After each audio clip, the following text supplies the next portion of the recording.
Through the journey of my wakeful years, I have witnessed and tried to grasp the meaning of this multitude known as human life. I saw countless ideologies, rules and rituals known as religions all playing out on the world stage, trying to control and govern the world as they see it. And yet they had no answer. The more I seeked, the more I learned that the answers lay in the simplistic understanding of the dharma of the earth, the sun, the moon and the cosmos.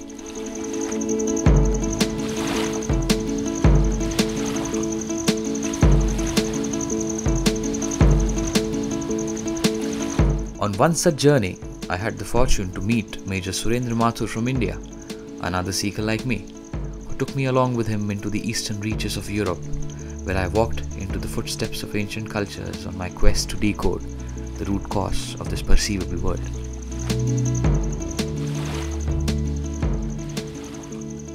The cultural affinity of ancient Central Asia with the Indian subcontinent points towards the idea of a common origin of its people.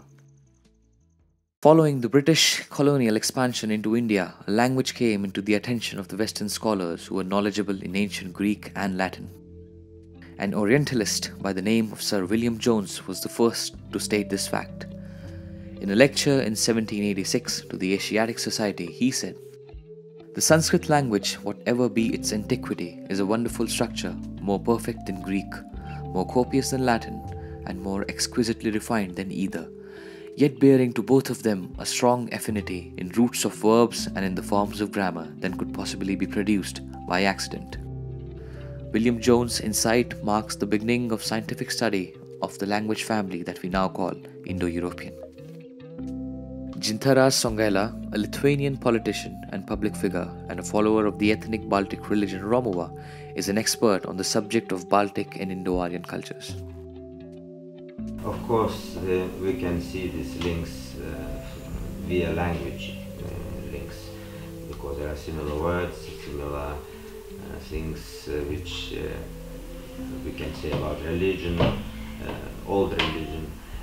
Of course, there are two things. One thing, we were your northern neighbors, and because of that, of course, there are very ancient links, and you can see that from ancient words which are very similar.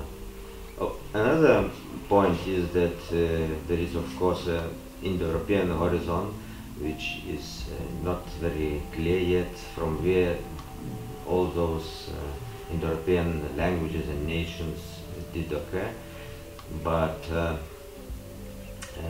for sure they were somewhere from Eastern Europe, and because of these links there are also not only exceptional links between Baltic people and Indo-Aryan people, but also with other older Indo-European nations and languages, Latin, Greek and others. In the last 200 years, owing to the extensive research on this subject, scholars have found the similarities not only between the words and their meanings, but also in the culture, custom, faith systems, and the way of life. Though stringent efforts have been made to reconstruct a comprehensive theory, a strong identification of the Indo-European homeland has not yet happened. There are about 445 living Indo-European languages, including some of the major world languages like Spanish, English, Hindi, Urdu, Portuguese, Bengali, Punjabi, Russian, each with over 100 million speakers, with German, French, and Persian also having a very significant number. The present successor of the old Baltic Indo-European religion is the Romuva community. Headed by High Priestess Inia Trinkunaini, Romuva is a contemporary community that has revived the ethnic Baltic religion. It follows the ancient cultural practices of the Lithuanians before their Christianization in 1387. It was a matter of great honor for me to be able to attend the ceremony when Honorable Inia Trinkunaini was made the High Priestess of the Romuva religion.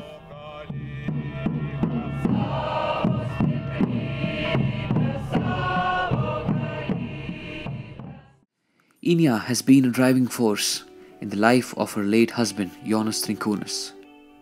She was always with him through his journey of creating Romuva, reviving the ethnic Baltic faiths, and starting a new chapter in the story of the ancient Indo-European culture. After his untimely demise in 2014, the leadership of the Romuva community was passed to his wife. Romuva is a religious organization. So when we describe it, we are saying that old Baltic religion community. So, and when we want to say in one word, we say Romuva. The start was in 1967. At that time, my husband, Krivis Jonas Jaunus, he was young, he was a lecturer at university, and he and his friends were interested in ethnology, in folk tradition, and of course in old religion. And they had feeling that it should be not only be such as pure studies, but also they had feeling that it should be alive. Jonas Trinkunas, the founder of Romuva and one of the key persons responsible for the Lithuanian folk movement, struggled for long for the independence of his country and for the revival of the Baltic faiths. It was in 1992, after a long struggle with the Soviet Union and the subsequent independence of Lithuania, that Romuva was recognized as one of the Baltic faiths. What is now seen as the Lithuanian ethnic religion was once a part of the larger Indo-European cultural spread, which was present in the Indian subcontinent, Central Asia, South Europe, Baltic and Levant.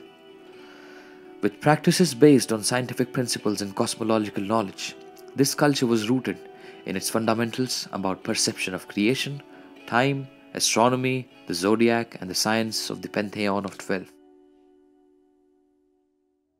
One of the most important principles of the Indo-European culture, and specifically the Baltic and the Indo-Aryan culture, is the significance of Agni. Agni, a word which is heard throughout the world languages in different forms. Agoin in Russian, Ignis in Latin, Ugnis in Lithuanian, and so on. At the crudest, it means fire, and at the deepest, it means transition of energy. Agni is transition. Agni in Lithuanian is Ugnis, and we are a nation. We are nations of so-called Ugnies garbintojai, the worshippers of the fire. We were worshippers of the fire up to the late medieval time. We are last fire worshippers in Europe. The old Baltic religion Romuva is based around the concept of fire or Agni, and many traditions and rituals are performed with fire at its center. Main thing at the center of our ceremony it's a fire. It's lighting a fire, and we have fire altars. They were used in some such kind of public festivals, and the essence is that the fire is such kind of mediator between man's world and the heaven.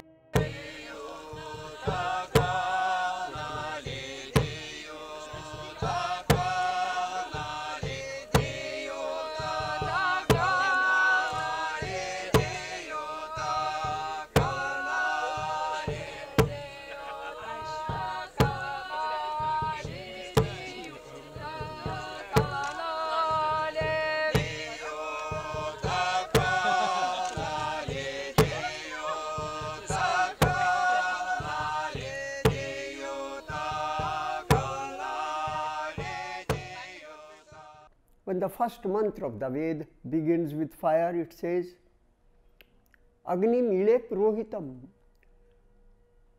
Now, it is not merely nature worship, it has a deep philosophical significance, because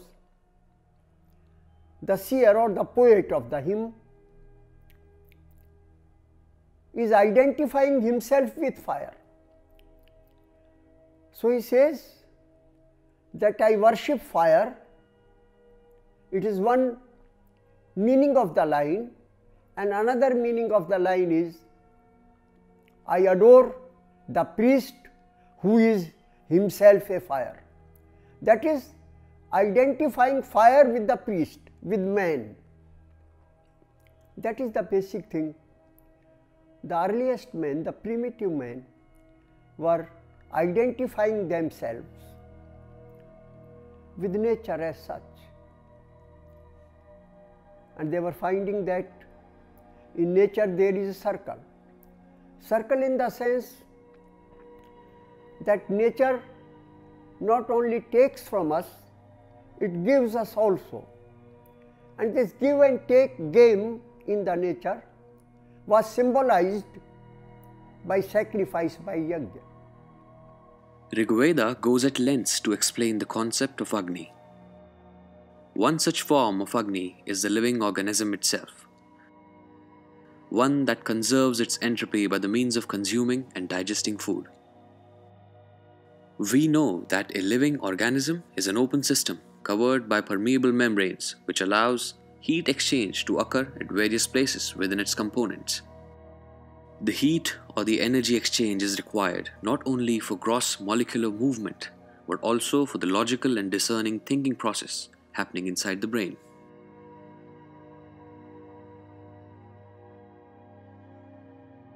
There are three types of Agni: the solid, the liquid and the gaseous, as explained in Rigveda. This trinity of Agni is also referred to as the Agni, Aap, Vak in Indo-European languages.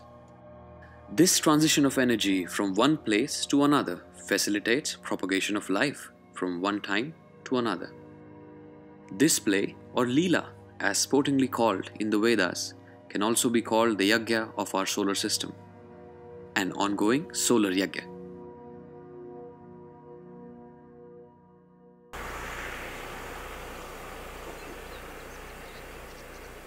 Traveling south from the Baltic region, we arrived in the land west of the Black Sea. Hungary was the next country we visited in Europe. The name Hungary is derived from the name Hun, an ethnic group that claims to have arrived there from present-day Central Asia. The Huns were great warriors who traveled all over the world after the domestication of the horse in Central Asia. Alternatively, they're also called the Shakas, the Seke, or the Sakai. The remnant of the Shaka name can be traced back to popular historical figures and characters such as the Shakdvipi Brahmins of the Mahabharata, the Paratha Rajas of Baloch region, and the Seke warriors of Transylvania. I had the honor to meet Dr. Imre Kovac, a Seke himself and an expert on the Central Asian Seke culture. This long history starts somewhere in Central Asia with the domestication of the horse. All the people, all those nations who participated in the domestication of the horse became the engines of the ancient history. Why? Because sitting on a horse, riding the horse, they were able to cover huge areas, and they were able to go on campaigns to faraway lands, and they did. One of the primary concepts of the Indo-European civilization, which are common in all its forms, is the concept of time and its perception as being cyclic in nature. Like the mathematical fractals seen in all the patterns across the known universe, life in the Indo-European culture is seen as an evolutionary cyclic progression. Sahasrayuga paryantam aharyad brahmano viduhu. Krishna in the Bhagavad Gita states that in this perceivable world, the eternal being Brahma who lives through us has a day of 1000 human years and a night of the same length. On the onset of his night, the entire perceivable world envelops itself into a state of singularity, and then it is born again once the day commences for the Brahma. You know, the difference between old Indo-European people and so-called Western Christian or culture or Christendom is that the concept of time. The concept of time, there is in European and now very common understanding that time is linear and is going in historical time and starting from Christ, of course. But our understanding is more cycle understanding. It's more renewing. Every year renewing. You renew everything. You renew your time, your inner life, your outer life, your relations with in your community. As mentioned across many ancient Indo-European texts, matter is perceived to be the very ingredient of time and vice versa. Spoken very poetically in the Nasadiya Sukta of Rigveda, the concept of matter and time is explained as follows. When the consciousness gets wrapped up into the sticky terrain of desires, the universal time tends to get converted into living matter, which we perceive as life in this space-time episode.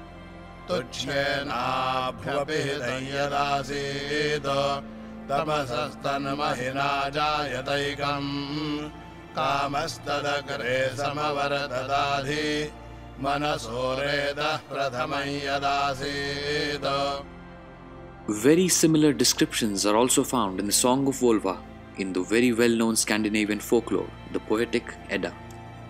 This leads us to the next theory of existence according to the Indo-European culture, the cosmic tree.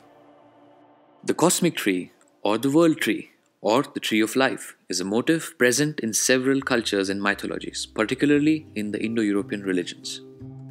It is known by many names in different cultures: Modun in Mongolian, Yggdrasil in Germanic, Oak in Slavic and Finnish, Ashwatha in the Hindus, and Ostraskox in Romuva.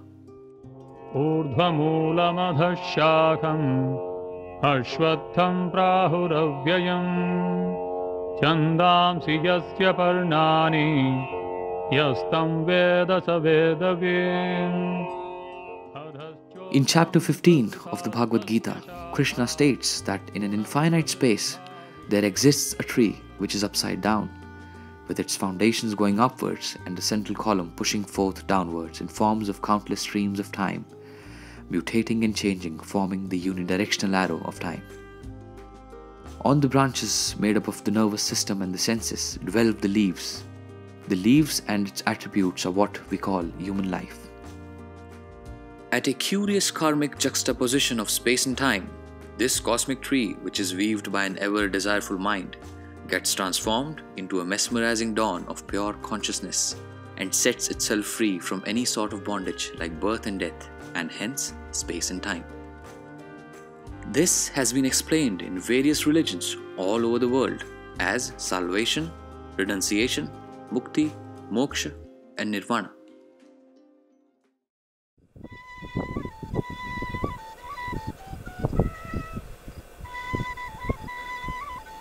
Dr. Imre took us to the city of Mirkuriachuk in Transylvania to attend the Baba festival.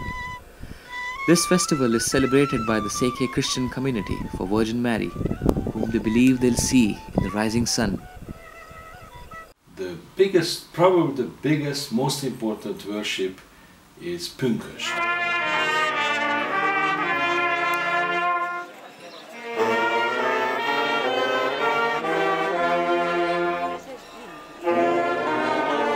Let me tell you about the history of this festival.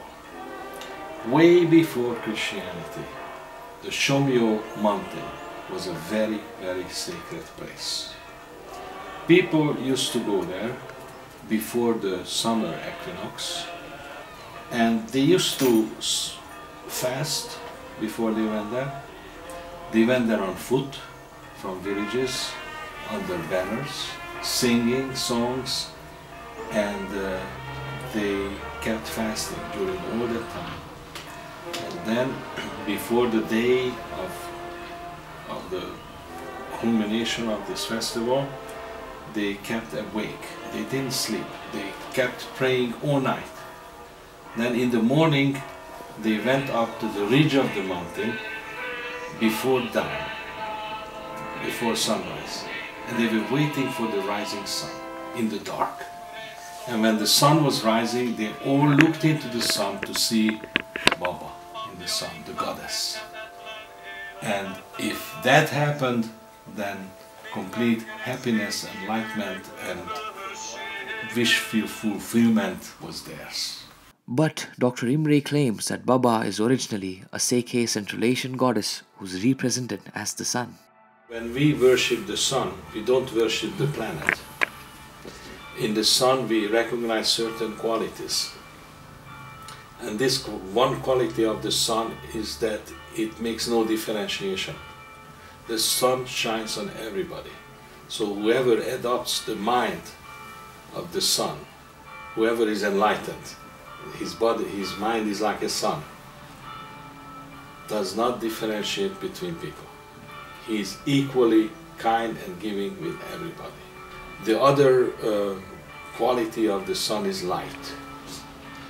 The Hungarian word, and Seike speak Hungarian, so there were two, for the world is világ, and the word for light is világ. So for us, light and word are identical. So word is light and light is word. In the Seike mythology, she is one of the 7 forms of goddess described in their spiritual sciences. This is very similar to a certain description in the Rig Veda, which tells about a chariot of 7 wheels with 7 horses on which are mounted the 7 sisters who ride as a team through time.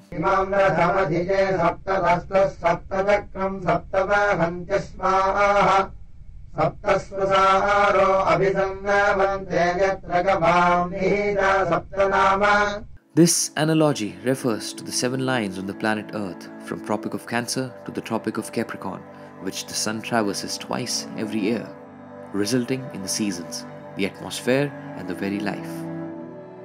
Interestingly, certain communities in India who claim to have a Central Asian or Eastern European ancestry, like the Chitpavans of Konkan, up till 5 centuries ago, used to worship the solar deity in its feminine form. The greatest minds of the world were invested in deciphering the mysterious spiritual tale, The Divine Comedy, by Dante Alighieri. The 3 canticas of the Divine Comedy have 33 cantos each. Now the question arises, why 33 cantos? What could have been the significance of the number 33 for Dante? Curiously, in most of the world religions, we find an omnipresent Godhead having 3 aspects. In the Indo-European Vedic religion, there are 33 groups of divinity divided into 3. Like in the human body, the spinal cord has 33 vertebrae, protecting the 3 nadis, namely Ida, Pingala and Sushumna, popularly known as the Kundalini. Just like Dante's description of his encounter with Virgin Mary in the Paradiso Cantica, when the 3rd nadi, that is Sushumna, gets illuminated, the divine experiences of paradise can be observed. So we see that in every religion, to reach realization, one needs to find grace from the feminine deity, may it be Virgin Mary, Saraswati, Shakti, or the goddess Baba of the Seike culture. So the ultimate status of the world is light, movement and consciousness. The world is something which is made out of light, which moves and which knows about itself. As is with the vibrant Romuva and the now dormant Seike culture, the Vedic civilization also needs to look deeper at its roots. In this Indian subcontinent, in the pages of its ancient history, there must still be a Dhyo, the lord of space-time, and there must still be an Indra, the king of the pantheon of 12. Under a layer of superstition, rituals, customs and religion, there must still be a shining Aditi and the 12 Adityas waiting to be acknowledged. You know, life is a big mystery, and if you want to understand a little bit about mysterious life and mystery itself, then you should look to the relation, Baltic and Indo-Aryan relation. Then you starting to feel what it is mystery. Due to the unrelenting quest and tenacious capacity of Major Surendra Mathur, I was introduced to the charming Lithuanians and the valorous Sekes, both carrying questions like me that maybe the Indian civilization can answer. There is still a lot to be done and a lot to be told, and though there is no beginnings or endings on this wheel of time, this is still a new beginning.